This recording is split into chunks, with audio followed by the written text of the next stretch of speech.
This is the Philadelphia Flyers Young Star Ranking. I'm going to go through players drafted by the Philadelphia Flyers from the years of 2014 to 2020.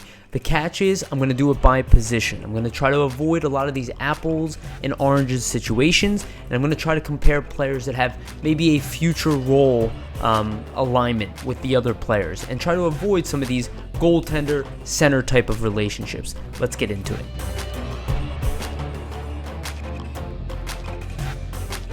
Left defenseman, and I break up defensemen on purpose because I think it's important. Let's not compare apples and oranges. This list is going to be a tough one because, quite frankly, the Flyers actually have a few guys at D right now that, could all make a case for being better than one or the other in some kind of way. And I would say even the bottom pick on my list is a controversial pick, and I don't really know if he even belongs at the bottom of a list. But unfortunately, that's where he is because this list is that deep of defensemen, and maybe there are some right-handed defensemen that he is better than. But as far as left-handed defensemen, I have him at the bottom of my list, Linus Hogberg. Some people might be upset about that, but Linus Hogberg is a good defenseman. He obviously has had plenty of success in the Swedish Hockey League. A lot of people might not like that I put him here, but I only put him here because I believe the players above him are also really good. Hogberg has a two-way ability. He's a puck-moving guy. He's not going to be maybe an offensive defenseman. Definitely has an AHL future if he wants. Obviously he can go back and play in Sweden, the pro leagues there. Definitely potential NHL guy. I don't know if he's going to be above a bottom pairing guy. We'll see. Defensemen take time. He's got a lot of skill. He could definitely end up being better. I don't know if he's even going to play for the Flyers in the future, but I love that he's with the Phantoms, and he could go up my list. But he probably won't move up much just because of the other names on this list. But as far as overall defenseman, he's definitely middle of the pack for our very deep pool. So even though I have him at the bottom of this list, he's not necessarily at the bottom of anybody's prospects list. So don't mistake that I think that he's a bottom end guy. I think he is an NHL prospect. Very least bottom pairing, but we'll see. Time will tell. Sometimes things don't translate perfectly, but I've spoken to Alexander Appleyard about him, and it's just more confirmation. Appleyard obviously knows his stuff. He's high on Hogberg. I'm going to stay high on him, so I definitely say NHL future for him, but time will tell. So number 6 is where it gets a little interesting, and this is maybe where I get a little bit of pushback. I have Mason Millman. Now, Mason Millman beats Hogberg because of skating. I think Millman has really, really good skater, and I think that's kind of an X factor. He had a big year last year. I believe he's going to be making the World Juniors team. At least he's in that mix for Team America. He's a good young player. He reminds me of like a poor man Sanheim without the size. That's why I give him the leverage over Hogberg. I could see the argument if somebody went back at me and said, Hogberg over Millman. He's played some pro hockey. I could see it. He's already AHL bound. But I do think Millman probably will have the overall higher ceiling. Having said that, I think that there's not a huge difference at this point as far as where I see them. I see them both as being, future NHL guys. It just depends on to what degree and what their role would be, right? Because they're guys who, because of their size, are not the biggest guys in the world. Are they top pairing AHL guys because they have a two-way game, skating and the whole thing, or are they going to be, bottom pairing guys, or are they going to be better than that? Could it be top 3, top 4? I don't know 100%, but I wouldn't say that either one of them project to that level so far. But Millman could have a little bit of an X factor, but I definitely think both NHL guys. So now this is where it gets really interesting because I think the next 3 of this crop, all 3 of them are very good talents, right? Very good to exceptional. And this is at the at the lower levels here. So my next on the list, again, this is left-handed defenseman, Emil Andrae. Now, I don't see him as a bottom of the list type of guy. In fact, I would say that there are probably a lot of people who might even have, potentially even, actually for this list, I don't know if he'll actually be higher. But overall, I don't think that anybody would see him as the bottom ring of the Flyers defensive group. I mean, overall, of the guys who haven't touched pro hockey, he's definitely in the top, maybe top 2, top 3, right? Top 3 best defensemen within the system that are not touching the NHL level at this point, right? But at a young age, he's undersized, right? He is a smaller guy, 5'9", but has all of the skill set and has a thicker build at 185, 5'9". So if he can grow a little bit, maybe even grow another inch, gain some weight, his size might not limit him that much, especially because he seems to have it all. Talking to Steve Corianos, the draft analyst, there is serious upside here with an NHL future. Could be a top 4 defenseman. His size will limit him, but he has everything else. Again, I don't want to limit the kid. He's probably going to be an NHL player. I don't know to what degree. At the very least, he's probably AHL scorer or a SHL guy who's just like their best defender. But as a young kid, if he probably was like 3-4 inches larger, he probably would have been taken at the top of the first round. So that's the type of skill he has. He's a top 20 pick in the NHL skill wise, but his size will limit him, and against big, strong players, it is an issue. But he might not make it an issue. We've seen other defensemen get past it. He seems like a really good candidate for that, and really just on this list because of the players above him. So going above him to number 4 in the list, I have Yegor Zamula.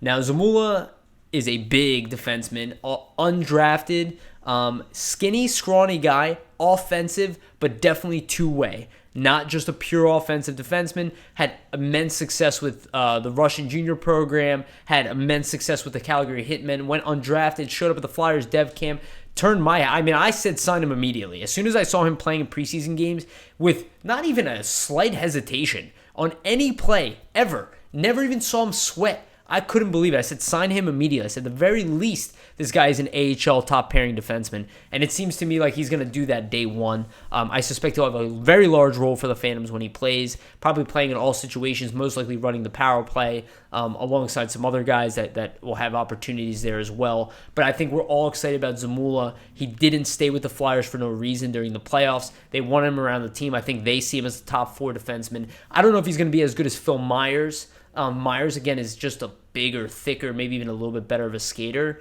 But Zamula definitely is up there in that conversation. Another steal of a pick. And maybe in other situations, he would have been number 1. With him and Andrae, I love that depth right there. I mean, you're talking about left-wing defenseman, or left-handed defenseman. That's a really strong names, right? And then, go to my number 3. My number 3 is a guy that I see as a potential top pairing, Cameron York.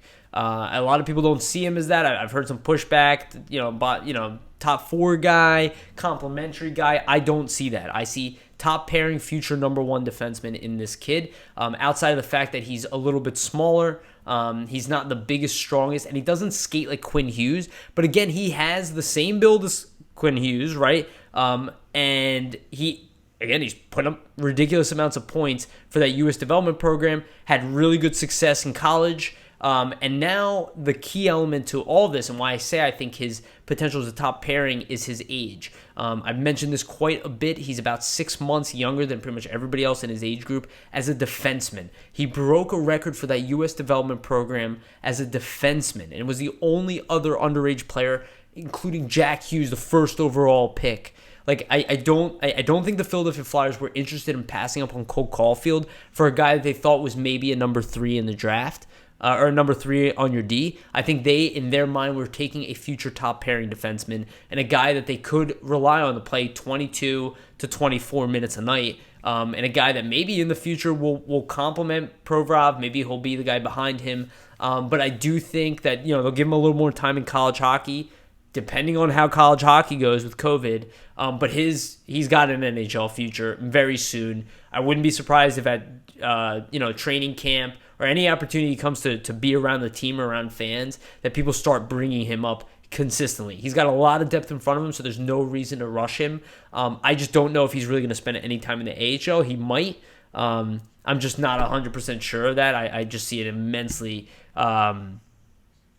immensely confident and talented kid, and I do kind of see sky's the limit for him. Maybe he won't end up being a true number 1, but definitely, he reminds you of maybe like a Ryan Suter type of guy, a guy who's just really good all around at everything he does.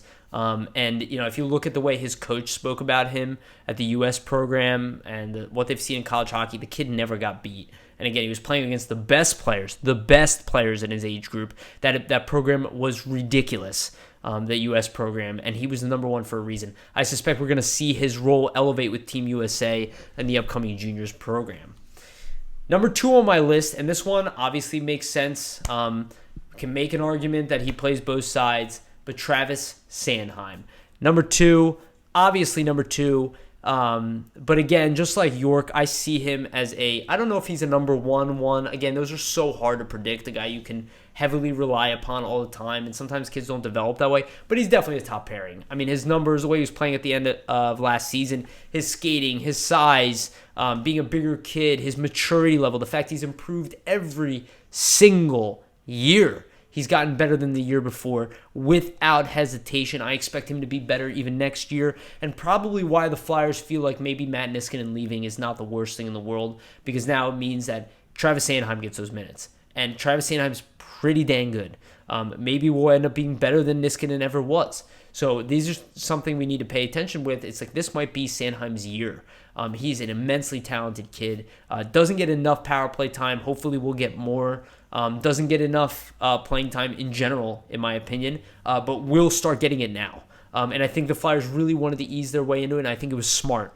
And I like what they did. I like the way they used Travis Sanheim. He didn't necessarily earn all of the minutes all up front, but it took him time. He's a kid that heavily relies on his confidence. So when he's confident, he's really good. And now his confidence is starting to build, and it's becoming indestructible. And that's really what you want to see as a young kid, is that he can take some hits, make some mistakes, and come out and play excellent the next shift, or play better, or play normal. But he has it. He's got it all. So top pairing potential at number 2. I feel fantastic with Travis Sanheim there. Number 1 on the list, and younger than Sanheim, and again, the reason I combine these lists together, because I want people to know how young the guys are that are playing. Like, for instance, there are guys who were drafted at the same time that Provorov, who are ranked way lower than him, right? Or not even touching the NHL. Provorov in his draft plus 1 year was already playing top pairing for the Flyers. He was the number 1 defenseman immediately when he was NHL ready. He does not get anywhere near the respect he needs around the NHL. And that top 25 list that the NHL Network released was a goddamn disaster as far as I'm concerned. Not knocking away from anybody, but if you have a defenseman who's outpacing the other defenseman and also plays more minutes in more difficult situations for a team that's also better, how he doesn't make that list is beyond me. All the excuses are gone on that one. I don't know how you missed that, Ivan Provorov. Ivan Provorov is a true number 1 defenseman. He's already playing 25 minutes a night at his age. He doesn't have the ideal size of a Victor Hedman, but he's definitely big and strong enough to play in the NHL, as we've seen. He seems to do it all, even though you might not see him being a true elite offensive defenseman now. That doesn't mean that he's not developing into one. I mean, he already was scoring immensely at 5-on-5. He's already putting up points. He's already playing top power play. This kid has it all. I have no doubts in Ivan Provorov, a true number 1 defenseman, and absolutely deserves the number 1 position on this list. You include that with Carter Hart, with the fact that we have Sean Couturier and Nolan Patrick behind him, and Morgan Frost behind him on these depth chart of younger players. You got your 3 lockdown. Number 1 defenseman, number 1 goaltender, number 1 center is nailed down for the Flyers. Those are the key to being a competitive team, to being a contender. You got to fill in the depth around that. But with Provorov at the helm, I feel really comfortable. And that's a fantastic group for the Flyers to rely on. And I feel very comfortable with that list of young defensemen. I only want to add to it, but really feeling good. And when you look at it that way, when you look at the addition of Emil Andrae, a little bit of insurance behind York and Zamula, I mean, really good choice by the Flyers, and really excited to see what this group brings.